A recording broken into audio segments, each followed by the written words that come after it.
Hello student, myself Prerna Bokra. Welcome to Wisdom Career Entrance institute.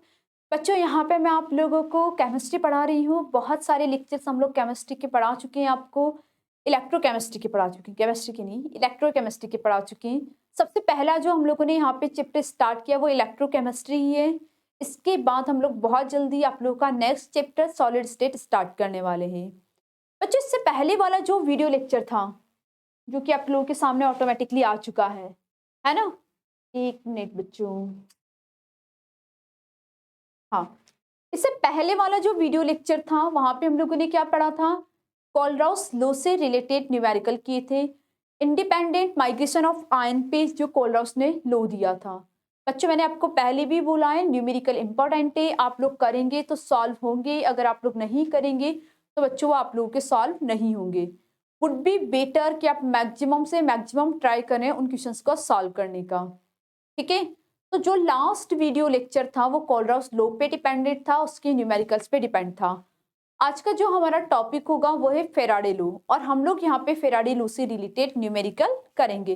Video lecture आज का छोटा होगा। इसके बाद हम लोग फिर आपके बैटरी पे आएंगे जो कि इसका थर्ड वाला पार्ट है। ठीक है। तो आज हम लोग स्टार्ट करते हैं आपका फेराडे लॉ।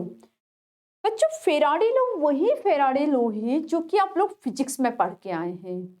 ये थोड़ा सा आपका फिजिक्स से रिलेटेड है। जो हम लोगों ने फिजिक्स में पढ़ा है उसी के बारे में हम लोग यहाँ बात करते हैं, बट इसको हम लोग केमिस्ट्री की फॉर्म के अंदर थोड़ा सा मॉडिफाई कर देंगे। ठीक है। फेराडे लॉ की सबसे इंपॉर्टेंट पॉइंट ये है कि अभी तक जो भी हम लोग चीजें पढ़ते हुए आ रहे थे वो पढ़ रहे थे फॉर गैल्वेनिक सेल। किसके लिए पढ़ रहे थे बच्चों? गैल्वेनिक सेल के लिए। जो फेराडे लॉ है ये आप लोगों का इलेक्ट्रोलाइटिक सेल पे बेस्ड है। अब मुझे अगर आप में से किसी ने ये बोला है मैम इलेक्ट्रोलाइटिक सेल क्या होता है, तो ये आपके लिए अच्छा नहीं होगा। क्यों अच्छा नहीं होगा? क्योंकि जो फर्स्ट क्लास है इलेक्ट्रोकेमिस्ट्री की, उसके अंदर मैंने आप लोगों को इसके बारे में बताया है। ठीक है। मैंने वहां पे आप लोगों को गैल्वेनिक सेल मतलब केमिकल सेल और इलेक्ट्रोलाइटिक सेल के बीच में डिफरेंस बताया है। तो बच्चों, आप लोगों को क्लास जरूर देख के आनी है। एक बार बेसिक सा रिपीट कर देती हूँ तो जिन स्टूडेंट्स ने वो क्लास अटेंड की हुई है उन्हें एक आइडिया आ जाएगा, और जिन्होंने नहीं अटेंड की हुई, जिन्हें नहीं पता है, उनके लिए प्रॉब्लम हो जाएगी। तो इलेक्ट्रोलाइटिक सेल क्या होता है बच्चों? इलेक्ट्रोलाइटिक सेल होता है जो इलेक्ट्रिकल एनर्जी को केमिकल एनर्जी में कन्वर्ट करने का काम करता है। इसके अंदर एक्सटर्नल सोर्स की रिक्वायरमेंट नहीं होती है, मतलब यहाँ पे कोई बैटरी की रिक्वायरमेंट नहीं होगी। इलेक्ट्रोलाइटिक सेल का एग्जाम्पल क्या था कि एक मेटल की रोड पे दूसरे मेटल की आप कोटिंग कर रहे हैं, तो आपका इसका एग्जाम्पल था। इट्स स्पॉन्टेनियस प्रोसेस, क्योंकि यहाँ पे किसी की हेल्प की नीड नहीं होती है। नहीं होती है? होती है। यहाँ पे एक्सटर्नल सोर्स की रिक्वायरमेंट होती है, मतलब आपको बैटरी लगानी पड़ेगी। और यहाँ पे आप लोगों को इस ये क्या होगा आपका नॉन स्पॉन्टेनियस प्रोसेस होगा, क्योंकि इलेक्ट्रिकल एनर्जी यहाँ पे केमिकल एनर्जी में कन्वर्ट हो रही है। तो इलेक्ट्रोलाइटिक सेल क्या होता है? जो इलेक्ट्रिकल एनर्जी को केमिकल एनर्जी में कन्वर्ट करता है with the help of battery. तो बैटरी क्या है? एक्सटर्नल सोर्स है।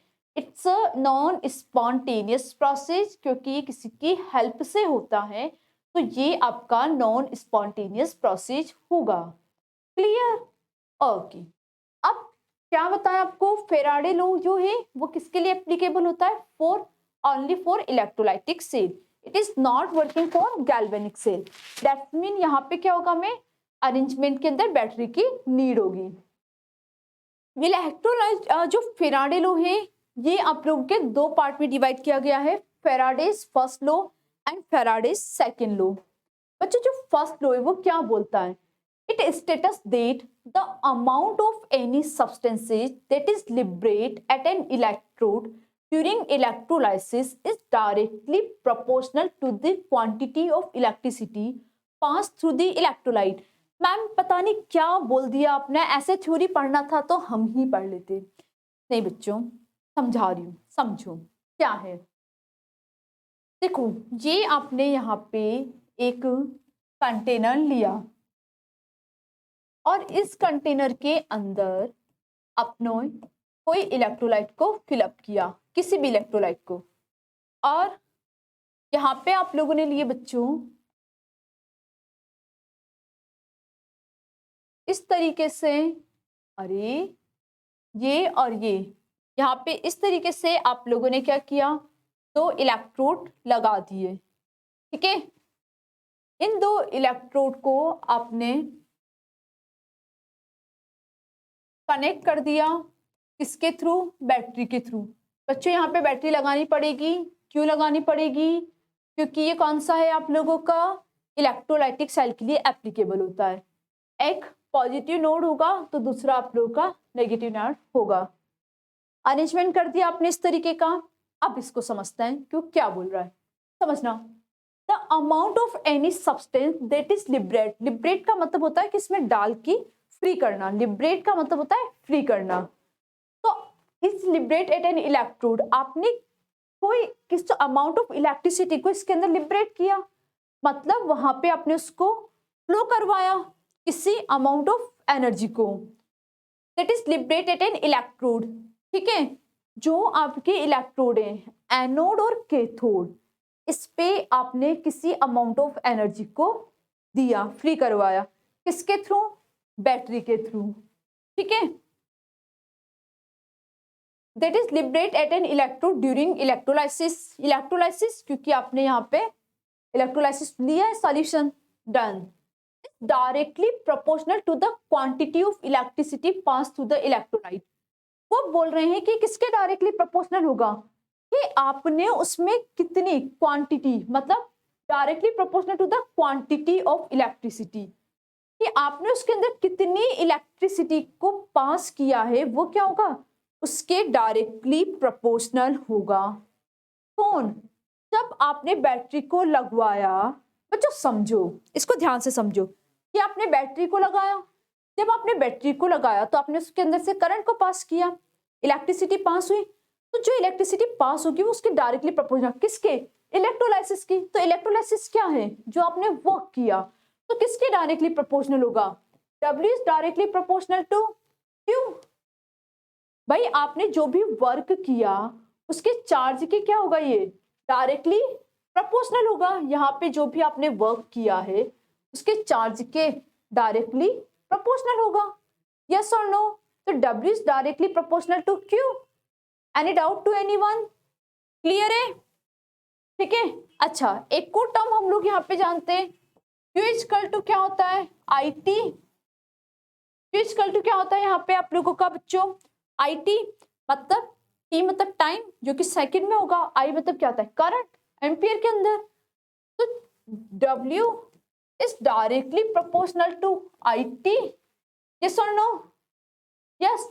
प्रोपोर्शनल को हटाना है तो हम एक कांस्टेंट का यूज करते हैं और वो कांस्टेंट है Z। तो ये हो गया आपका ZIT, हाँ या ना, समझ में आया। W इक्वल टू क्या हो जाएगा आपका, ZIT, क्लियर है, किसी को कोई डाउट है। Z यहाँ पे आप लोग का कांस्टेंट होता है बच्चों, और जो Z होता है आपको उसको इलेक्ट्रोकेमिकल इक्विवेलेंट भी बोला जाता है। Z की बात अभी करेंगे। ये बताओ, ये आपको समझ में आया नहीं समझ में आया, कि आपने एक इलेक्ट्रोलाइटिक सेल लिया, बच्चों कैसे पता चला मुझे कि इट्स इलेक्ट्रोलाइटिक सेल और गैल्वेनिक सेल।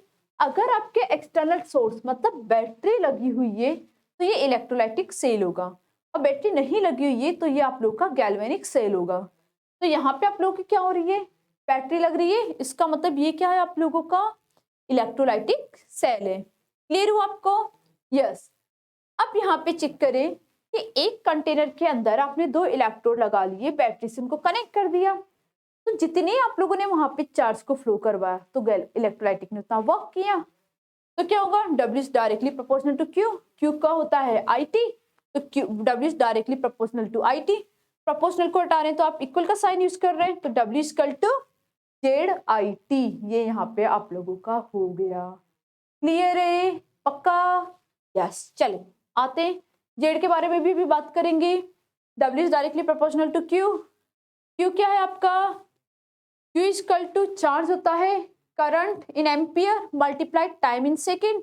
तो करंट इन एम्पियर, तो ये हो गया आप लोगों का I और ये हो गया आपका T, वैल्यू को पुट कर दे, यस, तो W is directly proportional to IT, और ये क्या होगा, W इक्वल टू ZIT। ये यहाँ पे आप लोगों का हो गया, W इक्वल टू क्या हो गया आपका, ZIT। ठीक है। अच्छा बच्चों, अब यहाँ पे एक टर्म समझाती हूँ मैं आपको। जेड जो होता है वैसे तो ये कांस्टेंट होता है, इसको हम लोग बोलते हैं इलेक्ट्रोकेमिकल इक्विवेलेंट। देखो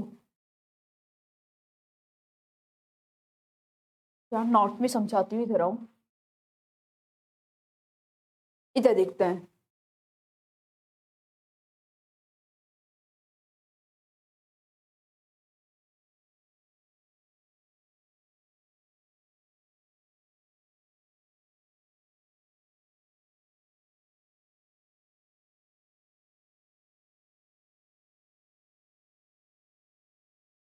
देखो इलेक्ट्रो केमिकल इक्विवेलेंट,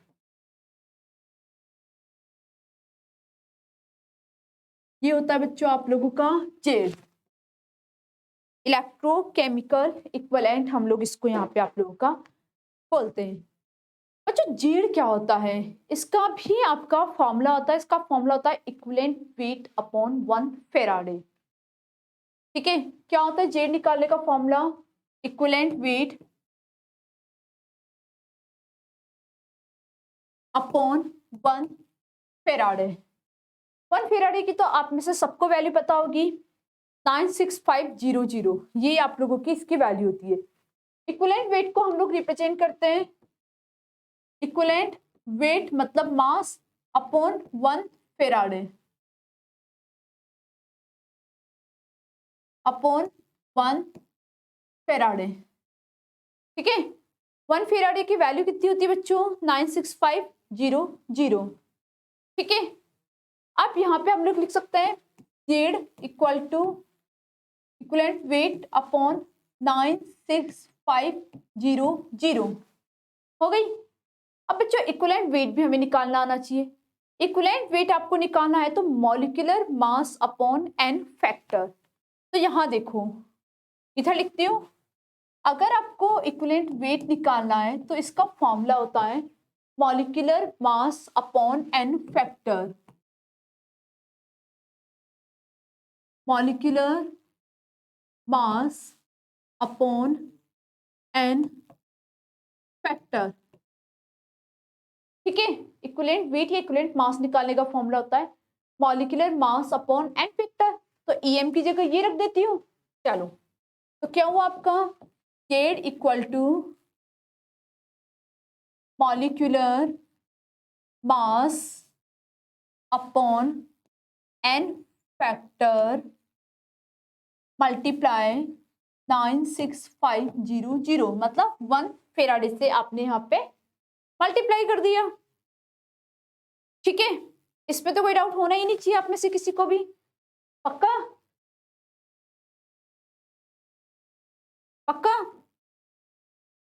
क्लियर है ना यहाँ तक तो आप लोगों को, कि आप लोगों ने इसका वैल्यू यहाँ पे क्या लिखा, इक्विवेलेंट वेट अपॉन ये, और आप लोगों ने यहाँ पे इसको निकाल दिया। किसी को कोई डाउट है क्या, नहीं। अच्छा, इक्विवेलेंट वेट है तो इक्विवेलेंट वेट को हम लोग क्या करते हैं बच्चों, W भी लिख सकते हैं, इसको हम लोग क्या करते हैं, W से भी रिप्रेजेंट करते हैं, क्योंकि ये हो गया आपका वेट, जेड या W से भी हम लोगों ने इसको यहाँ पे आप लोगों का रिप्रेजेंट कर दिया। एक सेकेंड, कुछ नहीं कर रहा है, रुक जाओ, ये ठीक है, ये छोड़ो, ये इसको छोड़ दो, ये यहाँ तक का आपको समझ में आया। ठीक है, हमारा क्या था, W is direct, W equal to ZIT था। यहाँ पे मैं जेड की वैल्यू को पुट कर लूँ, यहाँ पे हम जेड की वैल्यू को पुट कर लें, तो बच्चों यहाँ पे जेड की वैल्यू को पुट करेंगे तो हमारा क्या हो जाएगा,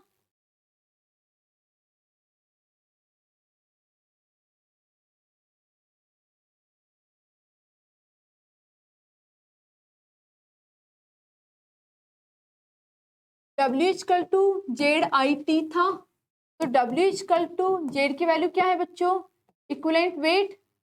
अभी हम लोगों ने लिखा ना जेड की वैल्यू क्या मिली हम लोग को, equivalent weight upon 96500 multiply I multiply T, और W equal to equivalent weight की भी वैल्यू निकाली हम लोगों ने। क्या इक्विवेलेंट वेट की वैल्यू क्या थी, molecular mass upon N factor. तो ईएम की वैल्यू हम लोगों ने रखी बच्चों, molecular mass upon N factor multiply I multiply T upon 96500, पूरा साथ में। ठीक है, ये हम लोगों ने रखी। मॉलिक्यूलर मास को हम लोग यहाँ पे क्या लिख सकते हैं, देखो इसको लिख रहे हो मॉलिक्यूलर मास, ठीक है, multiply I multiply T upon N factor multiply 1 faraday, इसकी वैल्यू को रखा। ठीक है बच्चों, एक चीज मुझे बताओ कि मोल निकालने का फॉर्मूला क्या होता है। अगर आपको बोले कि मोल निकालो, जो कि हम लोग ऑलरेडी पढ़ के आए हैं, तो मोल निकालने का फॉर्मूला क्या होता है, mass upon molecular mass, mass upon molecular mass. Mall को हम लोग किससे रिप्रेजेंट करते हैं, स्मॉल एन से, ये मास, और मॉलिक्यूलर मास आप लोग का क्या हो जाएगा, m/m। मास को हम लोग किससे रिप्रेजेंट कर सकते हैं, वेट या मास, एक ही बात है, हाँ या ना, बोलो जल्दी। लिख सकते हो या नहीं लिख सकते हो, लिख सकते हो। तो बच्चों मैं एक काम कर रही हूँ कि इसको इधर लेके आ रही हूँ, ताकि मेरा क्या बन जाएगा, मॉल बन जाएगा। कैसे, देखो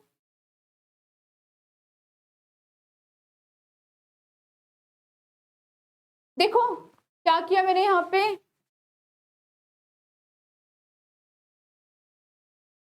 ये हमारा था वेट और ये हमारा था मास। ठीक है, इसको इधर ले आए, बाकी सबको वैसे ही रखना है, आई टी, ये आई मल्टीप्लाई टी, यहाँ पे ये एन फैक्टर मल्टीप्लाई 96500। अब इसको मैं क्या लिख सकती हूँ बच्चों, एन लिख सकती हूँ मोल, तो इसको मैंने यहाँ पे लिख दिया एन, ये I T multiply n factor 96500। तो यहां से आप लोगों का क्या बन गया, मोल निकालने का फॉर्मूला भी बच्चों यहां से आप लोगों का बन चुका है। बताओ कोई प्रॉब्लम है क्या, समझ में आया या नहीं समझ में आया, समझ में आया नहीं समझ में आया। देखो बच्चों W=ZIT, ये हम लोगों ने पढ़ा था। मैंने आपको बताया कि जेड क्या होता है आप लोगों का, जेड क्या बोला मैंने आप लोगों को, इलेक्ट्रोकेमिकल इक्विवेलेंट होता है। जेड क्या है आपका, इलेक्ट्रोकेमिकल इक्विवेलेंट है। तो इसकी वैल्यू हम लोगों ने निकाली, तो हम लोगों ने जब जेड की वैल्यू को यहाँ पे निकाला, कहाँ गई, हाँ देखो जेड इक्वल टू क्या है आपका, इलेक्ट्रोकेमिकल इक्विवेलेंट है, इलेक्ट्रोकेमिकल इक्विवेलेंट है। तो हम लोगों ने निकाला, इसको इक्विवेलेंट निकालने का फॉर्मूला क्या होता है, इक्विवेलेंट वेट अपॉन 1 फेराडे। तो ये इक्विवेलेंट वेट अपॉन 1 फेराडे किया आपने, तो Z equal to EM upon 96500 आपको मिल गया, इसमें तो कोई दिक्कत ही नहीं है। अब इक्विवेलेंट वेट निकालने का फॉर्मूला क्या होता है, molecular mass upon N factor. तो इसकी वैल्यू को हम लोगों ने यहाँ रख दिया 96500, यहाँ पे सेम रहा।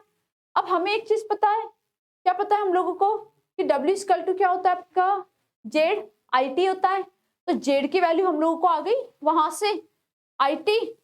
अब हम लोगों ने रख दिया molecular mass upon N factor, तो molecular mass N factor I T 96500 आ गया। इसको क्या किया बच्चों, इधर अपॉन में लेके गए, अपॉन में लेके गए, तो ये हमारा किसका फॉर्मूला बन गया, मॉल का फॉर्मूला बन गया। तो मॉल इक्वल टू क्या हो गया, I T n F multiply 96500। Yes और नो, समझ में आया आप लोगों को कि किस तरीके से हम लोग इसको कैलकुलेट कर रहे हैं। यस चलो इधर देखते हैं। अब ये हो गया आपका,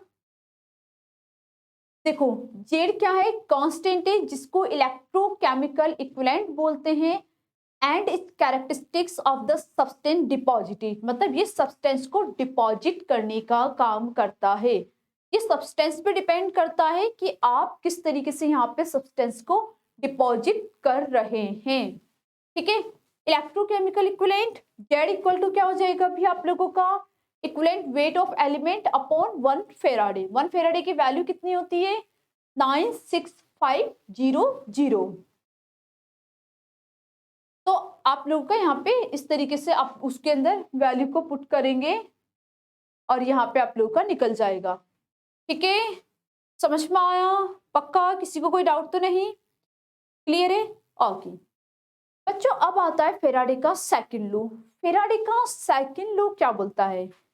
ये आप लोगों का इलेक्ट्रोलाइटिक सेल के सीरीज कनेक्शन पे बेस्ड है। मतलब सेकंड लॉ आप लोगों का क्या बोलता है कि आपने इलेक्ट्रोलाइटिक लिए और उनको इस तरीके से कंटिन्यूसली सीरीज के अंदर कनेक्ट कर दिया। इसमें कनेक्ट कर दिया सीरीज में, पैरेलली नहीं कनेक्ट करके आप लोग उनको क्या कर रहे हैं सीरीज में कनेक्ट कर रहे हैं। तो ये किस पे बेस्ड है आप लोगों का? सीरीज वाले पार्ट पे ये आपका बेस्ड है। ठीक है, इसके अंदर क्या होता है, इसका स्टेटमेंट क्या है, चलो इसको समझते हैं। इसका स्टेटमेंट क्या है? It states that when the same amount of electricity is passed through different electrolyte। बच्चों हो क्या रहा है, ये यहाँ पे मेरे पास डिफरेंट तरीके की ये कंटेनर हैं। ठीक है, 3 कंटेनर हमने लिए और भी आप ले सकते हैं। इनके अंदर आप क्या कर रहे हैं, इलेक्ट्रोलाइट को फिलअप कर रहे हैं।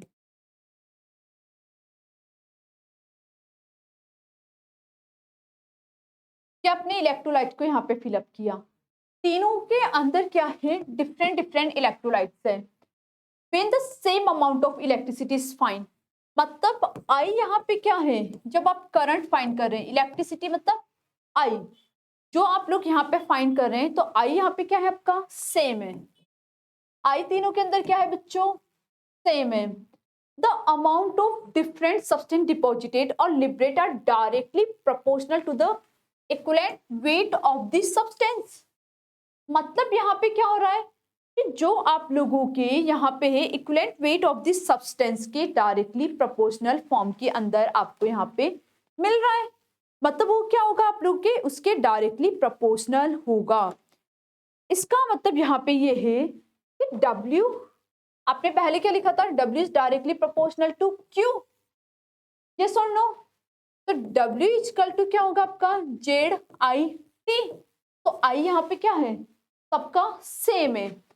तो जो प्रोपोर्शनल इक्विवेलेंट वेट होगा आप लोगों का वो किसके डायरेक्टली प्रोपोर्शनल होगा, इक्विवेलेंट वेट मतलब जेड किसके डायरेक्टली प्रोपोर्शनल होगा कि जो आपने इलेक्ट्रोलाइट उसके अंदर डाला है वो उसके अंदर जो डिपॉजिट हुआ है उसके डायरेक्टली प्रोपोर्शनल होगा।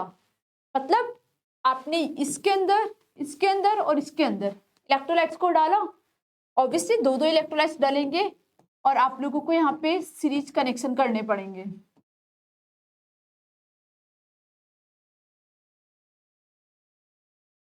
इस तरीके से यहाँ पे आपने क्या किया, सीरीज में कनेक्शन किया। जब यहाँ पे आप लोग सीरीज में कनेक्शन करेंगे तो यहाँ पे आप लोग का क्या होगा, आपने तीनों के अंदर आई क्या रखा, सेम रखा। तो अगर करंट सेम रखेंगे बच्चों आप लोग यहाँ पे, तो इस केस में आप लोग का क्या होगा, करंट सेम है तो जो आप लोगों का जेड होगा वो डिफरेंट इलेक्ट्रोलाइट है तो इलेक्ट्रोड पे डिफरेंट डिपॉजिट होगा।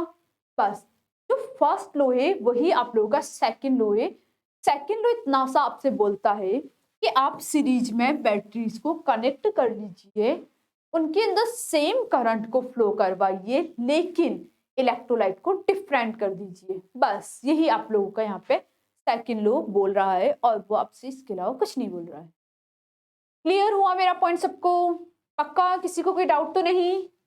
क्लियर है? चलो अब बच्चों हम लोग यहाँ पे आप लोगों के फेराडेज लॉ से रिलेटेड यहाँ पे 2 एग्जांपल्स को कंप्लीट करते हैं। 2 एग्जांपल हम लोग करेंगे, उसके बाद फिर हम लोग आप लोगों का जो नेक्स्ट टॉपिक होगा बैटरी उस पे जाएंगे। ठीक है, तो हम लोग पहले यहाँ पे आपके एग्जांपल्स को कंप्लीट करते हैं। एग्जाम्पल क्या है आप लोग का, a current of 0.25 ampere is pass through copper sulphate solution placed in voltmeter for 45 minute. बच्चों यहाँ पे आप लोगों को क्या गिवन है कि 0.25 एम्पियर, मतलब आई आपका कितना है यहाँ पे 0.25 एम्पियर है, पास through the copper sulphate solution, ठीक है, प्लेस्ड इन मतलब इलेक्ट्रोलाइट क्या है आप लोगों का, कॉपर सल्फेट का सॉल्यूशन है, और ये क्या है आप लोगों का 45 मिनट दिया हुआ है। तो अभी हम लोगों ने क्या फॉर्मूला पढ़ा था, W is directly proportional to Q, तो W is directly proportional to IT, तो W इक्वल टू ZIT है ना। Z निकालने का फॉर्मूला क्या था आप लोगों का, इक्विवेलेंट वेट अपॉन 1 फेराडे, तो W इक्वल टू ये इक्विवेलेंट वेट और ये आपका 1 Faraday multiply I multiply T पढ़ा था भी आप लोगों ने। इक्विवेलेंट वेट का फॉर्मूला क्या होता है, molecular mass upon n factor, equivalent weight molecular mass upon n factor, yes. तो यहाँ पे चेक करो कि अगर आपको E निकालना इक्विवेलेंट वेट तो आप लोग क्या करेंगे, यहाँ पे एटॉमिक वेट अपॉन 2 यहाँ पे आपका कर देंगे, एक सेकेंड 45 मिनट। कैलकुलेट क्या करना है यहाँ पे हम लोगों को, बच्चों क्वेश्चन ही आधा है ये तो, एक मिनट रुकना। हाँ, calculate the amount of copper deposited on copper on cathode, और आपको यहाँ पे एटॉमिक वेट भी गिवन है, क्या गिवन है, एटॉमिक वेट भी। तो क्वेश्चंस में क्या होगा, समझो W is directly proportional to Q, तो W इक्वल टू क्या हो जाएगा बच्चों, ZIT लिख दो डायरेक्टली, Z इक्वल टू क्या होता है आपका equivalent weight upon 1 Faraday multiply I multiply T, ठीक है। EM निकालना है तो एटॉमिक वेट अपॉन 2 हो जाएगा, 2 क्यों होगा, एन फैक्टर कितना है इसका 2, क्योंकि कॉपर सल्फेट में ये किस के अंदर है, कॉपर +2 + SO4 -2 फॉर्म के अंदर ये यहाँ पे आपका प्रेजेंट है, तो इसका एन फैक्टर 2 है, तो 2 से डिवाइड कर दो, तो equivalent weight equal to 63.6 upon 2। अब वैल्यू को पुट कर देते हैं, तो W देखो यहाँ पे W इक्वल टू EM की वैल्यू कितनी है 63.6 अपॉन 2 मल्टीप्लाई 96500, ठीक है। I करंट कितना गिवन है आपको 0.25 गिवन है, तो यहाँ पे आपने लिया 0.25 एम्पियर। T कितना है आपको 45 मिनट, किसमें कंसीडर करते हैं हम लोग, सेकंड के अंदर कंसीडर करते हैं, तो 45 मल्टीप्लाई 60 मिनट में आंसर करना है तो 45 पे रहने देना, कुछ नहीं गिवन है तो आप सेकंड में आंसर करेंगे, गिवन है तो आपको उसमें आंसर करना है बस। अब आप इसको सॉल्व करेंगे और आपका आंसर निकल आएगा, क्लियर। देखो निकालते, देखो W इक्वल टू क्या होता है equivalent weight upon 1 Faraday, copper है +2 से +2 इलेक्ट्रॉन पे जा रहा है बच्चों, इक्वेशन इस तरीके से लिखी हुई है, कॉपर +2 इलेक्ट्रॉन और ये यहाँ पे मिला आपको कॉपर, तो इसमें एन फैक्टर कितना हुआ आपका 2, क्योंकि चार्ज कितना है इसका 2, क्लियर।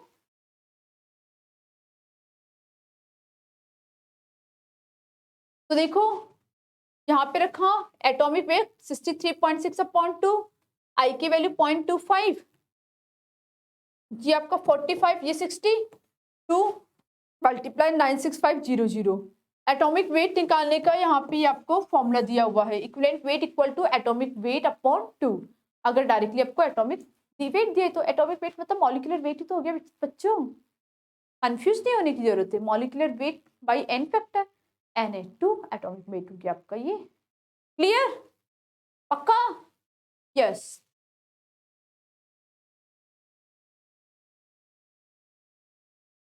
नेक्स्ट एक और बच्चों आप लोगों के पास यहाँ पे न्यूमेरिकल गिवन है, इस न्यूमेरिकल को खुद से करने का ट्राई करो, क्या आप लोग कर सकते हैं यहाँ पे इस न्यूमेरिकल को, चलो करते हैं।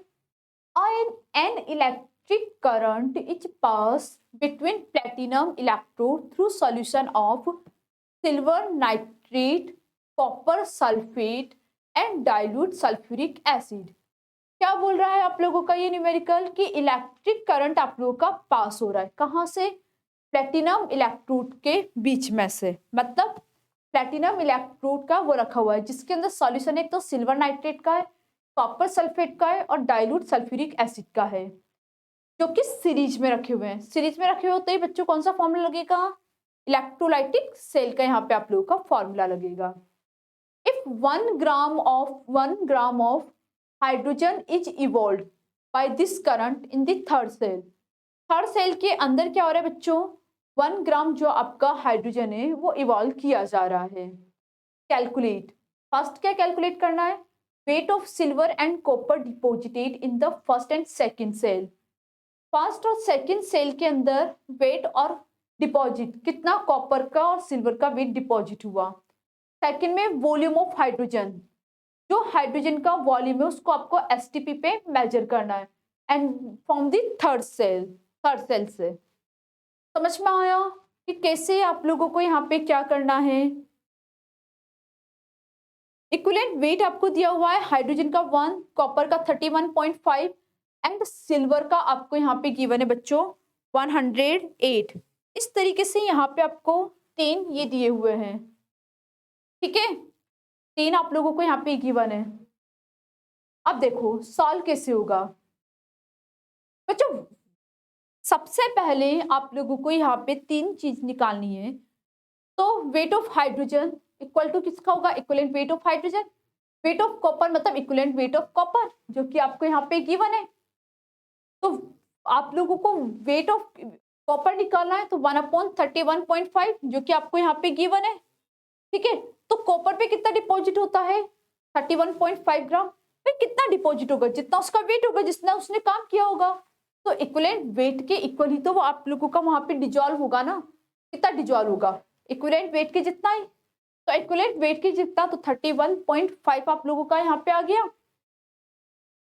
Wait of hydrogen upon weight of silver, hydrogen का वेट कितना है 1, सिल्वर का कितना है 108, तो सिल्वर पे कितना डिपॉजिट होगा 108 ग्राम।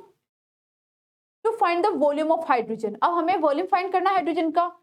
वी नो दैट कि 2 ग्राम ऑफ हाइड्रोजन है एसटीपी पे वो कितना करती है 22.4 करती है ना, लीटर में है, एमएल में है तो 22.4 की जगह 22400 आप लोगों का यहाँ पे हो जाएगा कि इतना इसको करती है। तो 1 ग्राम में कितना करेगी, 2 ग्राम में इतना करती है तो 1 ग्राम में कितना करेगी 22400 मल्टीप्लाई डिवाइडेशन बाई 2 मल्टीप्लाई 1, तो इसको सॉल्व कर लो 11200 कितना करेगी, बताओ कितना इजी न्यूमेरिकल था, फालतू में से डर रहे थे, डरने की जरूरत थी क्या इस न्यूमेरिकल से, खुद से सोचो, थी डरने की जरूरत, भाई वो आपसे कहीं क्या रहा था,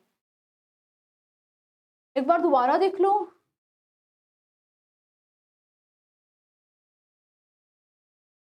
अच्छा कुछ नहीं बोल रहा था, वो आपसे केवल इतने सी पॉइंट को पूछ रहा था यहाँ पे कि एक इलेक्ट्रिक करंट है वो आपका पास हो रहा है प्लेटिनम इलेक्ट्रोड से सिल्वर नाइट्रेट और कॉपर सल्फेट और डाइल्यूट सल्फ्यूरिक एसिड का 3 का सॉल्यूशन है, ठीक है।